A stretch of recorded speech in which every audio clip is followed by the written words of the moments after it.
बताइएगा, आज केस था आपका इलेक्शन कमीशन में, उसका क्या बना है? हमने कहा कि बस पार्टी का पॉइंट ऑफ व्यू था, हम तो पार्टी का पॉइंट ऑफ व्यू देना, और बाकी अगर हमारा कोई जाती झगड़ा तो है नहीं, उसमें जो भी है हमारी माजरत को कबूल फरमाए। ठीक है। और इलेक्शन कमीशन ने माजरत कबूल की है सर आपकी? रिटर्न में देंगे सर आप? बिल्कुल देंगे। ठीक ठीक ठीक।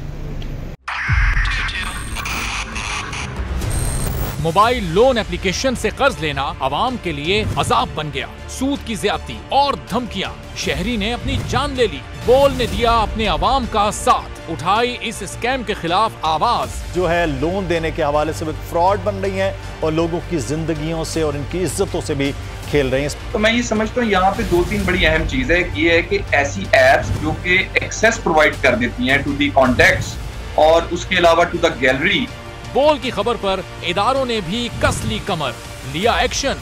बोल की काविशें बराबर साबित हो गई। ऑनलाइन कर्ज माफिया के गिर्द घेरा तंग हो गया है, क्योंकि बोल है पाकिस्तान का नंबर 1 न्यूज चैनल।